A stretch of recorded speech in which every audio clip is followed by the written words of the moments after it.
Hola, mi nombre es Javier Jadaí Sánchez Ramírez. Actualmente curso la materia de vida devocional práctica, donde aprendemos lo que es una verdadera devoción y lo que no lo es. Por esto, el conocimiento de Dios es imprescindible para el creyente, ya que un falso conocimiento de Dios puede conducir al creyente a realizar una vida devocional equivocada.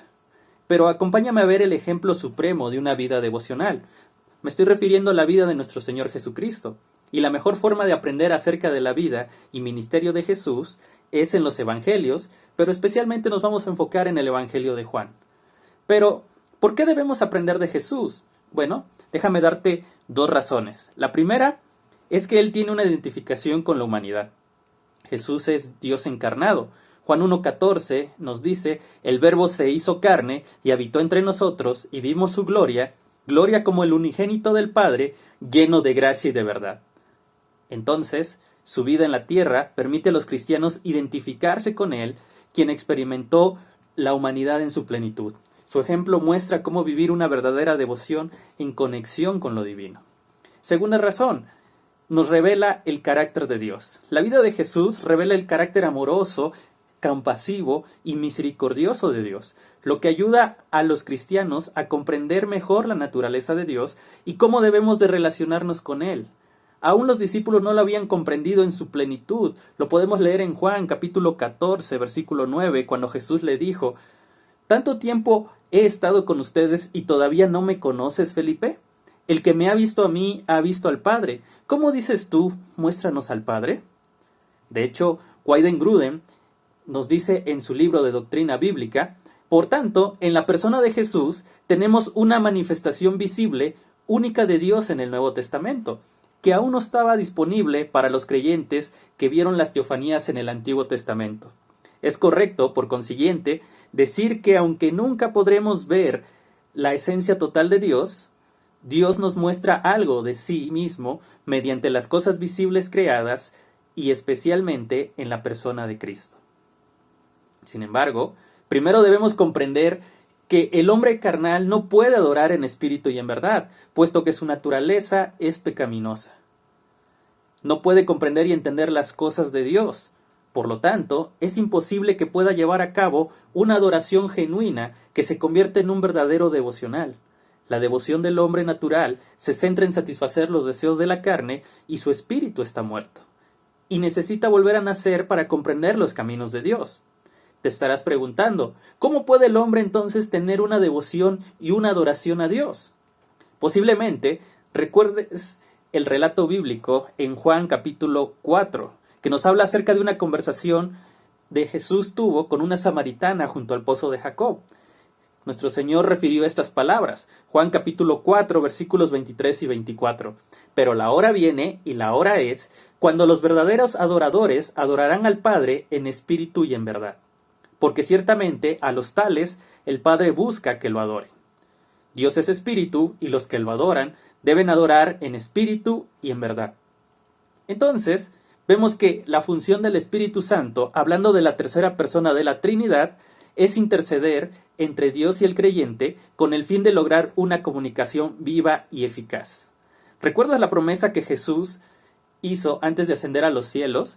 Él dijo que enviaría un consolador para ayudar al creyente a recordar y aprender de manera espiritual la manera de estar en comunión con Dios. Juan 14:26. También Pablo escribió acerca de esto en Romanos 8:26, donde dice, de la misma manera, también el Espíritu nos ayuda en nuestra debilidad.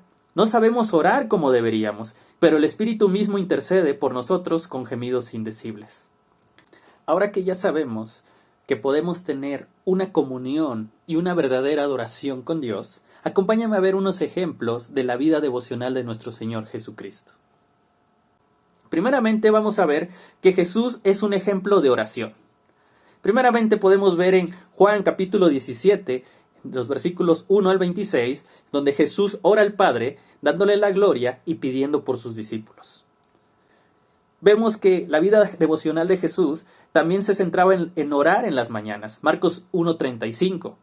Pero no solo se quedaba ahí, Lucas 6:12 nos informa que también él oraba en la noche. Vemos en Lucas 11, versículo 1, que también él enseñó a otros a orar. Vemos en Mateo 6, versículos 5 al 15, que nos enseñó a no orar como los hipócritas y el modelo de oración que nosotros conocemos como el Padre Nuestro. Vemos en Juan capítulo 11, versículos 41 y 42, que él oró en agradecimiento. Oró en los momentos más difíciles de su aflicción, según Mateo 26, 36 al 46, donde él oró pidiendo que se hiciera la voluntad del Padre.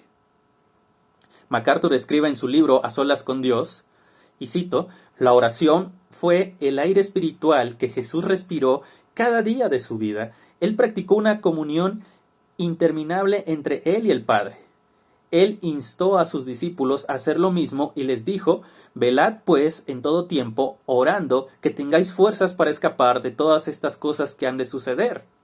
La iglesia primitiva aprendió esta lección y mantuvo el compromiso de Cristo de orar continua e incesantemente.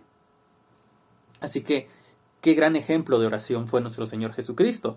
Pero también observamos a Jesús como ejemplo de buscar hacer la voluntad del Padre.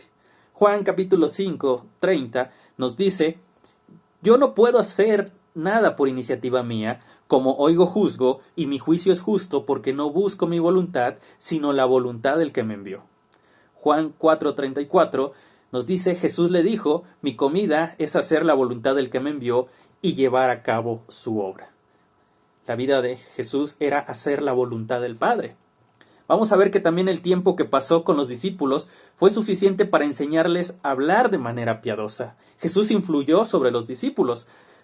Recordemos que después del arresto de Jesús, Pedro lo siguió y cuando estaba en el patio, algunas personas lo reconocieron. Mateo 26:73 dice, un poco después se acercaron los que estaban allí y dijeron a Pedro, seguro que tú también eres uno de ellos, porque aún tu manera de hablar te descubre. También podemos observar que Jesús fue ejemplo de adorar, alabando en conjunto, levantando cantos a Dios.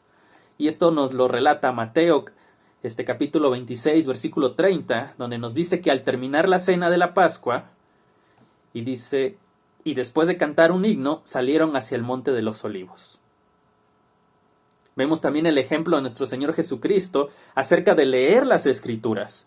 Lucas capítulo 4, versículo 16, nos dice, Jesús llegó a Nazaret, donde había sido criado, y según su costumbre, entró en la sinagoga el día de reposo y se levantó a leer. También que Jesús fue ejemplo de compasión y misericordia, según Marcos capítulo 6, 34, donde nos dice, al desembarcar, Jesús vio una gran multitud y tuvo compasión de ellos, porque eran como ovejas sin pastor, y comenzó a enseñarles muchas cosas. Entonces, después de haber visto todos estos ejemplos, en conclusión, la vida de Jesús nos muestra una gran devoción y adoración a Dios, pero no solamente es para admirarlo. De hecho, Pablo dijo en 1 Corintios capítulo 11, versículo 1, sean imitadores de mí, como también yo lo soy de Cristo. Ahora que sabemos que podemos tener una relación íntima y estrecha con Dios, porque se cumple lo que dijo Jesús en Juan capítulo 4, versículo 23, pero la hora viene y la hora es cuando los verdaderos adoradores adorarán al Padre en espíritu y en verdad, porque ciertamente a los tales el Padre busca que lo adoren. En palabras de Paul Washer, vemos que vivir la vida cristiana requiere un esfuerzo o una fortaleza que está más allá de nuestras fuerzas. Cuanto más sabemos acerca de Dios, más fuertes seremos espiritualmente y más dispuestos y capaces seremos de vivir activamente para Él sin importar los obstáculos. La Biblia dice que en un tiempo de gran prueba, David se angustió mucho, pero se fortaleció en Jehová su Dios. 1 Samuel 36. Puedo decir de manera personal que leer la vida de Jesús me motiva y alienta y sobre todo me anima a conocer más al Señor, pasando tiempo platicando con el Creador en oración, para así cumplir su propósito, el propósito que tiene todo ser humano, que es darle la gloria a Él. Amén.